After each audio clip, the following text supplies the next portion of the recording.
बिस्मिल्लाहिर्रहमानिर्रहीम। अस्सलाम वालेकुम नाजरीन, मैं हूं जी एम जमाली और आप देख रहे हैं डिजिटल के सबसे बड़े चैनल न्यूज़ पाकिस्तान का प्रोग्राम ए टू जी। नाजरीन, मुल्क में पीटीआई की सियासत के हवाले से अहम खबर है कि इमरान खान को व्हाट्सएप लिंक पर अदालत में पेश कर दिया गया।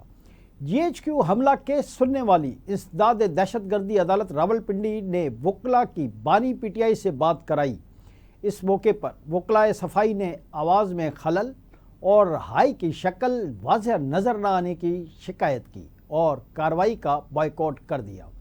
इंसदाद दहशतगर्दी अदालत रावलपिंडी ने 9 मई GHQ हमला केस से मुतालिक बानी पीटीआई की जानिब से दायर 2 दरख्वास्तें फरीकैन के दलाइल सुनने के बाद खारिज कर दी।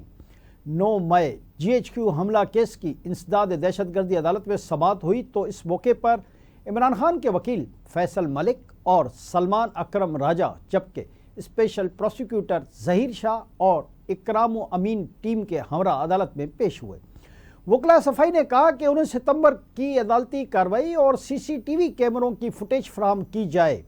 जेल ट्रायल मुंतकिल करने से मुतालिक हाई कोर्ट के ऑर्डर्स तक अदालती कार्रवाई रोकी जाए। वकील फैसल मलिक ने अदालत में कहा कि बानी PTI से मशावरत तक अदालती कार्रवाई का हिस्सा नहीं बनना चाहते। अदालत की जानिब से कहा गया कि गुज़िश्ता समाअत पर आपके बानी से बात करवाई, उन्होंने अदालती कार्रवाई का बॉयकॉट किया। आप व्हाट्सएप कम्युनिकेशन को हाई कोर्ट में चैलेंज करें। वकील फैसल मलिक ने कहा कि हमने व्हाट्सएप कम्युनिकेशन को हाई कोर्ट में चैलेंज किया है। व्हाट्सएप कॉल को वीडियो लिंक तस्वुर नहीं किया जा सकता। हमें वक्त दिया जाए, हम इस अदालत के गुज़िश्ता ऑर्डर को चैलेंज करें। अदालत की जानिब से कहा गया कि आप जाकर चैलेंज करें, अदालती कार्रवाई नहीं रोकी जा सकती। इस मौके पर प्रोसिक्यूटर इकराम अमीन ने कहा कि गुज़िश्ता समाअत पर वकलाए सफाई ने अदालती कार्रवाई का बॉयकॉट किया। आज की समाअत में अदालत वकलाए सफाई के किसी सवाल का जवाब देने की पाबंद नहीं। वकलाए सफाई एक दिन अदालत छोड़ कर जाते हैं, दूसरे दिन कहते हैं हमें वक्त दिया जाए। वकलाए सफाई का कंडक्ट बता रहा है ये ट्रायल के लिए संजीदा नहीं, ये सिर्फ़ और सिर्फ अदालत का वक्त ज़ाया कर रहे हैं। प्रोसिक्यूटर ज़हीर शाह ने कहा कि ट्रायल रोकने से मुतालिक कोई कानून मौजूद नहीं। अदालत गुज़िश्ता समाअत पर वकलाए सफाई की दरख्वास्त पर आर्डर जारी कर चुकी। अदालती ऑर्डर पर सवालात उठाना तौहीन अदालत के ज़मरे में आता है। अदालत में वकील फैसल मलिक बोले कि हम फेयर ट्रायल का मुतालबा कर रहे हैं। मुलज़िम अगर अपने वकील को नहीं सुन सकता या वकील अपने मोक्कल को नहीं सुन सकता तो ये फेयर ट्रायल कैसे है। जी नाज़रीन, दूसरी जानिब वज़ीर आला खैबर पख्तूनख्वा अली अमीन गंडापुर ने पेशावर में मीडिया से गुफ्तगू करते हुए कहा कि हमारे खिलाफ तमाम केसेस बेबुनियाद हैं। मुल्क के अंदर लाख कानूनियत है, आज़ादी के मिशन से पीछे नहीं हटेंगे। अली अमीन गंडापुर का कहना है कि जलसा करेंगे और हम साबित करेंगे कि पूरी कौम बानी PTI के साथ खड़ी है। इदारे आइन के मुताबिक काम करें, अवाम की हकीकी जंग लड़ रहे हैं। उन्होंने कहा कि अफ़गानिस्तान हुकूमत चाहती है कि यह मसला हल हो, उनसे मुस्बत पैगाम आया है। अफ़गानिस्तान से बात करने वफद जाएगा। वज़ीर आला खैबर पख्तूनख्वा का कहना था कि अफ़गानिस्तान हुकूमत और सूबाई हुकूमत मुज़ाकरात करेंगी। दरी असना पेशावर हाईकोर्ट ने इलेक्शन कमीशन को वज़ीर आला खैबर पख्तूनख्वा अली अमीन गंडापुर के ख़िलाफ़ कार्रवाई से रोक दिया। वज़ीर आला खैबर पख्तूनख्वा अली अमीन गंडापुर की इलेक्शन कमीशन के नोटिस के ख़िलाफ़ दरख्वास्त पर समाअत जस्टिस सैयद अरशद अली और जस्टिस मोहम्मद फ़हीम वली ने की। दौरान समाअत जस्टिस सैयद अरशद अली ने सवाल किया कि 90 दिन के बाद इलेक्शन कमीशन कार्रवाई कैसे कर सकता है। इलेक्शन कमीशन के डिप्टी डायरेक्टर लॉ ने जवाब दिया कि सुप्रीम कोर्ट का फैसला मौजूद है, करप्ट प्रैक्टिसेस पर कार्रवाई हो सकती है, उसमें वक्त की पाबंदी नहीं। जिसके बाद अदालत ने इलेक्शन कमीशन को नोटिस करते हुए 14 दिन में जवाब तलब कर लिया। जी नाज़रीन, PTI के हवाले से एक अहम खबर आपसे शेयर करते चलें।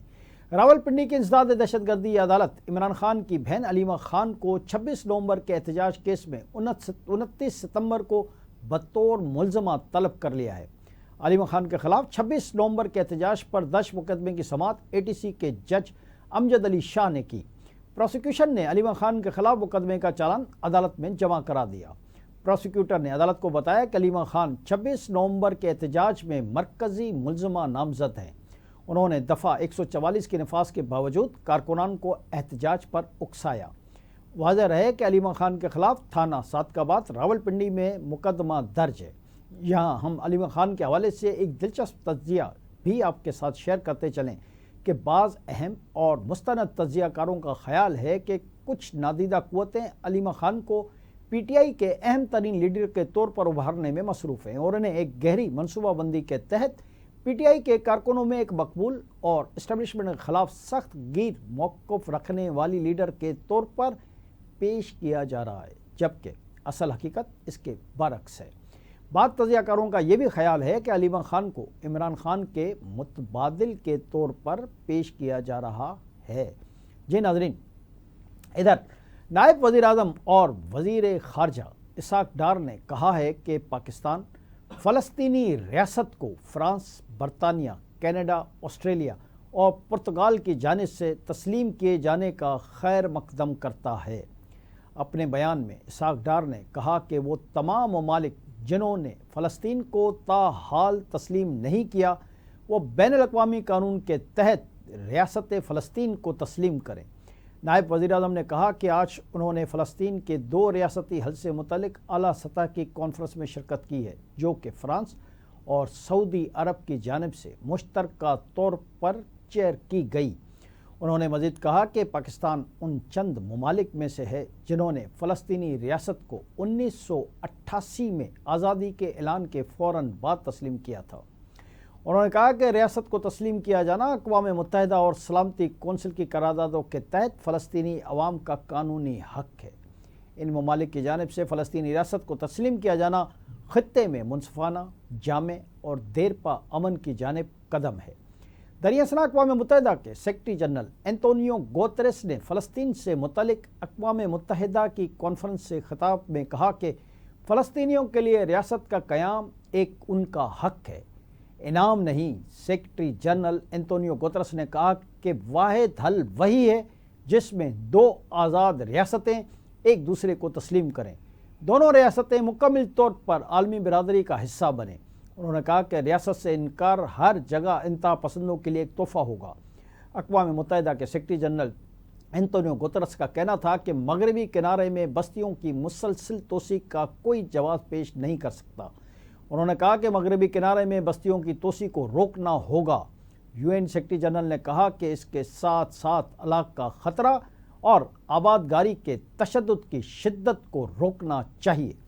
واضح رہے کہ برطانیہ، کینیڈا، آسٹریلیا اور پرتگال کے بعد فرانس نے بھی فلسطین کو ریاست تسلیم کر لیا ہے۔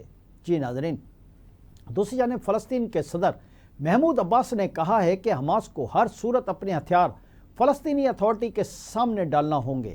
اقوام متحدہ کے زیر اہتمام کانفرنس سے خطاب میں فلسطینی اتھارٹی کے صدر نے واضح کیا کہ فلسطین کی گورننس میں حماس کا کوئی کردار نہیں ہوگا۔ فلسطینی صدر نے فوری جنگ بندی کا مطالبہ کرتے ہوئے کہا کہ غزہ میں امداد کی ضرورت ہے اور قیدیوں کی رہائی ہونی چاہیے۔ انہوں نے مصر اور قطر کی جانب سے جنگ ختم کرنے کے لیے ثالثی کی کوششوں کو بھی سراہا۔ فلسطینی صدر نے مصر اور اردن کی جانب سے اس بات کو مسترد کیا جانا بھی قابل ستائش قرار دیا کہ ان دونوں ممالک نے فلسطینیوں کی جبری بے دخلی کا اسرائیلی منصوبہ مسترد کر دیا ہے۔ آج کے لیے اتنا ہی۔ اگلے پروگرام تک کے لیے اپنے میزبان جی ایم جمالی کو اجازت دیجیے۔ اللہ حافظ۔